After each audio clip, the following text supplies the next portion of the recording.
Welcome to the DraftKings Daily Trot. I'm Jason Gilbo, JGilbo11. With me is Russell Clay at Russell J. Clay, taking a look at the Sunday main slate on DraftKings. Overall, you got your pitchers up top. You do have some really cheap options that you can go with if you need to stack bats. And overall, a little something for everyone here. You sound very, very giving right now, Jason. I appreciate that. I'm in a giving mood. I mean, we're Sunday night here, we're Saturday night here, about ready to just get out, let loose, trying to get this podcast out for all the knowledgeable people out there. You know, we're giving. I should break into a beat and let you freestyle right now. No, I'm definitely not. Oh, okay. Look at the first game here. You're looking at the Twins and Yankees, Tyler Duffy versus Nathan Eovaldi. And you're looking at the Yankees lineup here against Duffy. Definitely an intriguing matchup for a lot of those left-handers in Yankee Stadium. And Vegas is expecting big runs too. What? Yankees? Yes. I agree. Obviously you're stacking Yankees tonight. They're projected for almost 6 runs. Duffy's a guy to target, a right-hander, so obviously you're looking at a lot of these guys at the top of the lineup. McCann, overpriced for a catcher a little bit, but definitely looking at him. Yeah, I don't have a problem with McCann. I think the outfield's relatively underpriced. Ellsbury, Gardner, Beltran 5.2 is a little expensive, but I mean, obviously in a stack he's playable. Gardner and Ellsbury are kind of the guys I'm looking at, kind of definitely in all formats, just because of the price tag. For sure. Twins on the other side, I mean, I like some of these lefties. You can definitely take a look. I mean, Eduardo Nunez, Robbie Grossman, certainly playable here. Against Eovaldi, who has struggled against lefties, especially this season again. 356 WOBA allowed going back to last year. So, not a lot of lefties in that Twins lineup. Even Maurer, I'm not really a big fan of his, but Grossman and Nunez kind of catch my eye. Yeah, definitely like that call. I'm not sure. I think I like Duffy more than targeting Duffy more than Eovaldi, but in terms of this game, yeah, definitely like those two options. Yeah, I mean, you're not definitely looking to stack Twins here. I mean, Eovaldi's been average against righties, but I think lefties is where you kind of look to kind of get the exposure to. Definitely more of a pivot off of some of the other bigger names. Mm-hmm. So, next one here, you got the Cubs and Marlins, Jose Fernandez versus Jason Hamill. This is a game I'm not really looking at really for any offense whatsoever. I do think Fernandez is certainly playable on the slate. 13-1. This Cubs offense is a little bit banged up. No Zobrist. You'll get Fowler's out. I mean, Rizzo's a little bit banged up. I think this is a situation where you look at the Cubs strikeout rate this year, it's back up against right-handers in that 22% range. Fernandez comes in as that high floor, high ceiling guy.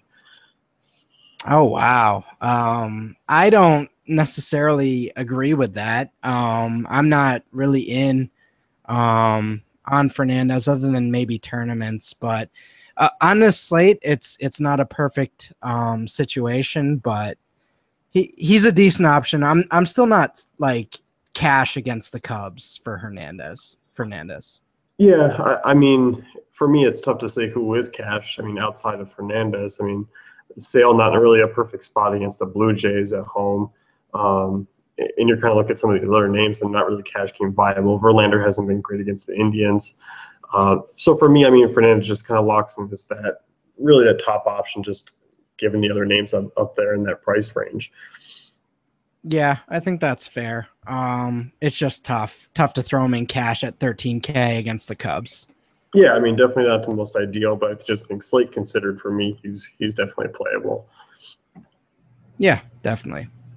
Hamill on the other side, I mean, I'm not really looking to take a lot of these guys against him. I mean, this is one of the lower totals. I mean, Miami just a 3.5 run total there. I'm not really looking for a ton of offense on an 11-game slate here. No, definitely not. Obviously, there's some decent lefty-righty splits on the Marlins side of things, but Hamill's not necessarily a target, even though he's at a lower price tier. So probably staying away from Marlins tonight. Yeah. Indians and Detroit, the next one here. Justin Verlander, Josh Tomlin. These Tiger bats are super, super cheap here. And looking at Tomlin, who's the guy who's had reverse splits, home runs have been an issue at times. Going back to last year, 3.37 WOBA allowed 1.96 home runs per nine. It's incredibly hard to pass up on a 4.2 Kinsler, a 4.1 Cabrera, a Maben at 3.8, even Upton to 4.1. Those guys are all cash game playable and playable in GPPs. And that cheap stack, I mean, that's for me. I mean, sign me up all aboard on the Tigers today. Yeah, you have a vendetta against Tomlin though that we should the viewers should be aware of. But yeah, no, I do agree. Obviously, the splits match up well, but he has been pretty decent this year. So I am a fan of those prices, but not necessarily a cash stack or anything like that. But yeah, and I think we're avoiding Indians tonight as well against Verlander. Yeah, I'm not really looking at a lot of those guys. I mean, I'm not looking at really Verlander either. I think it just kind of washes each other out. Right. For me, I just think you look at Tomlin. I mean, he's still giving up an insanely high hard ball rate to righties.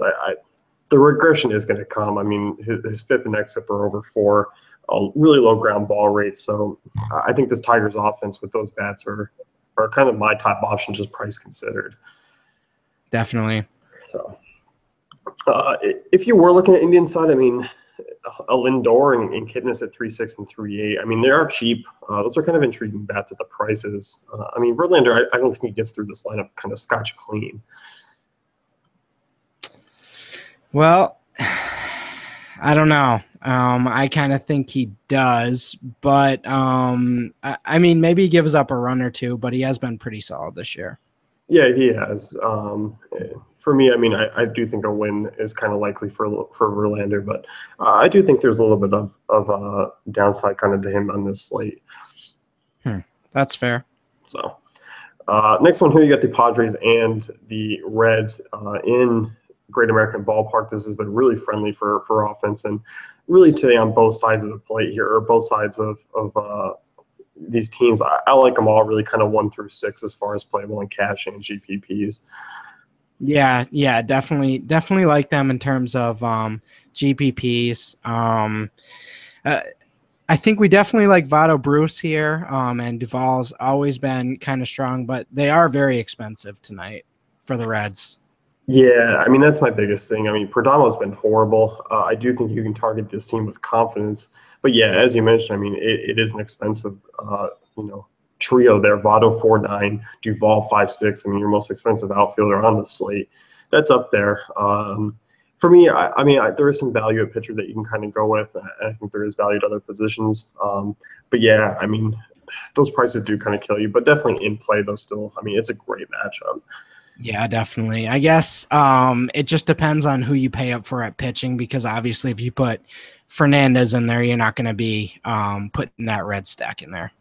No, definitely not. And on the Padres side, I mean, certainly playable. I mean, Desclafani, yes, he's had a couple of good starts this season. Still not a guy I will use. I mean, you look at this Padres team, they have been coming around and hitting the ball, better. I like the Matt Kemp at 4.2. It's a really nice price. And even Solarte at 3.4. I mean, Desclafani has struggled with lefties in the past, and it's a great ballpark for lefty power. So he can clean up. I mean, he's a guy who I'm definitely looking at for value on the slate. Yeah, he's been pretty solid, so I'm definitely okay with him at his price. Obviously, whenever he runs up to that 4K range, it kind of gets hard to roster him, but beyond that, pretty decent matchup. Yeah, definitely. And I mean, once again, you kind of do have an expensive Will Myers and Melvin Upton Jr., who, obviously in play, but I think it's more so if you're going with the full Padres stack. I mean, Will Myers more so than anything, just because he does have that upside as kind of a solo play, but Upton, I think, is more just a Padres stack type guy. Yeah, definitely agree there. So, Rays and Orioles, next one here. Drew Smyly versus Tyler Wilson. You look at the Orioles, and we projected for big runs again. And once again, I think you look at these right-handed bats, much like we did yesterday, but this time, I mean, they're facing a lefty. Jones, quality bat. I mean, Scope's price tag at 3.5 is intriguing if he's up in the top of the lineup again. Yeah, I mean, you look at it relative to the other 4 guys in the top of that lineup, and it's just much cheaper, at least $1,000 cheaper than everyone else. So I'm not Smiley's not usually a guy to target, but in this matchup, obviously he's at a disadvantage here. So you definitely like the righties at the top of this lineup, and obviously they're priced up because of that. So Yeah, and Trumbo at 4.5 is really a nice price tag for him. Him and Jones both kind of catch my eye. I mean, obviously Smiley's a decent lefty. I mean, his still is pretty home run prone to right-handed bats. I mean, you go back to last year, 1.85 runs per nine. That doesn't add up well with being in Camden Yards. Mm-hmm. So on the other side, I like these raised prices. I like them quite a bit. Kind of that mid-range option, and really 1 through 5 outside of really Brad Miller at 4.8. It's a little beefy of a price tag for me, but Longoria I don't mind. Morrison at 3.9, Dickerson 4.3, Forsythe 4.2. Those are guys that are definitely in play for me. Yeah, definitely all in play. Obviously more expensive than normally you want to pay for the Rays, but I think altogether they're gonna even that out, and someone's gonna sort of get the production from that top 4. So definitely a worthy pay up against Tyler Wilson. Yeah, definitely. Great ballpark for kind of lefty power there. Dickerson and Morrison can enjoy that. Forsythe's hit better against righties this season, but compared to in the past. He's still usually a guy you look at against lefties, but at the price tag, I don't mind Forsythe 4.2 there. Mm-hmm. So, moving on next, you got the Mets and Braves, and Bartolo Colon making the start against Bud Norris. And I think you can look at some of these Mets bats. I mean, a Granderson at 4. I like Asdrubal Cabrera, kind of a value shortstop at 3.7. Yeah, obviously you're not worried about Bud Norris sort of shutting down this Mets lineup. So, I mean, other than the ballpark, what are you really worried about with the Mets tonight? So they're reasonably priced, and you kind of like the matchup here. So yeah, I'm definitely in on that. Yeah, I mean, it's not really relatively too expensive. I mean, you have a Neil Walker at 3.7, which is a nice price tag for him. And you look at Norris, I mean, dating back to last year, 387 WOBA allowed, home runs per 9 over 150. So I think they are playable. I mean, as you mentioned, Turner Field's not the greatest. I'm not going to be all over them, but I do think they make for interesting value as far as a Walker or a Cabrera up in the middle infield. Yeah. And as you mentioned, Walker, Loney, Asdrubal Cabrera, all solid plays. Yeah, and the Braves, I mean, Colon's not a guy to shy away from. I mean, yes, he's had some serviceable moments for us. But, I mean, you look at a lot of these bats, and I do think Atlanta's been slowly kind of being a team that serves some viable options as far as hitters go lately. I don't mind. I mean, you look at those 4 lefties up top of the lineup, there could be something there. Yeah, with Freddie Freeman at 4,600, I'm not really in on them. Colon is a guy that's kind of come back to bite me a few times with playing guys against him this year that I thought were in good matchups, lefty versus righty against him. And I just don't necessarily think he's as vulnerable as he has been in previous years. So I'm not necessarily going after him right now. Mm-hmm. I mean, is Colon going to be a guy who's SP2 worthy? Not necessarily that either, but I'm just not really involving myself in that matchup. Mm-hmm. Yeah, I mean, understandable. I mean, it's the Braves offense. I mean, yes, they haven't been reliable. Right. Next one here, you got the Nationals and Brewers. Steven Strasburg versus Jimmy Nelson. And you look at Strasburg, I mean, didn't make his last start, did throw a bullpen. It was a lot of kind of, I think I'll be good to go for Sunday. I feel okay. We'll see. It was kind of more of that stuff. I mean, he's lined up for the start. For me, I like him a lot in this matchup, but I think the injury concern kind of pushes him more toward the GPP territory only for me. Yeah, definitely agree with that. Obviously, you have that worry. The high strikeout rate is there. Brewers obviously have been a target of multiple aces this year with just dominant performances. But yeah, if someone's less than 100%, then Chris Carter, Ryan Braun, and Luke Roy sort of start to sneak in there, and they can beat you up pretty good. So tournament play only obviously has the strikeout upside, but not necessarily looking at him in cash. No, I'm definitely not either because, I can't put all my eggs in one basket as far as cash games go. If Strasburg's going to walk out there, throw 2 innings and see like, oh, something's not right again, I don't want to take that risk. Right. national side of things, I do like their lefties in this lineup. They are expensive. I mean, Vegas has a decent high total for them. Nelson's been up and down.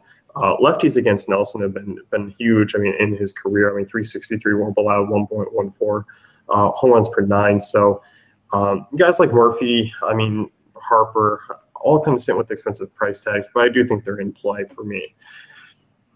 Yeah, I think you could do a little mini lefty stack there with Revere, Harper, and Murphy and get some pretty decent results from that. But yeah, with Jimmy Nelson, they kind of crawled into a shell here with his price there. So that is cheap for him, but obviously it's a tough matchup and you don't really want to play him there. So yeah, definitely targeting lefties in the Nationals lineup. Yeah. Next one here at the Blue Jays and White Sox. And Chris Sale versus Marcus Stroman. How does Chris Sale kind of rank for you among the starters today?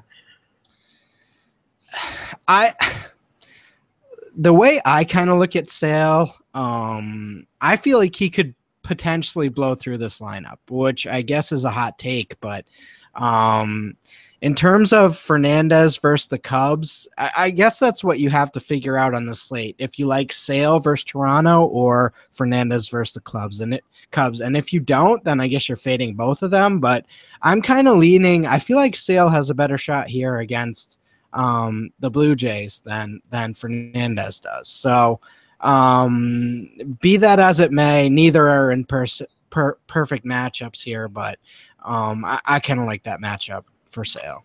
Yeah, you get a bump because you look at no Jose Bautista in the lineup. You still got to watch out for Donaldson and Encarnacion. But you do get past those guys, and you have a Saunders matchup lefty on lefty. You have Carrera lefty on lefty up top, and you get through that 5 through 9.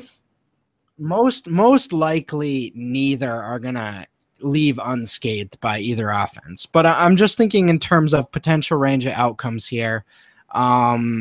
If he can fend off Donaldson and Encarnacion, I think he has a pretty solid chance against this lineup, which obviously is a big if, but I think both of them kind of have big ifs.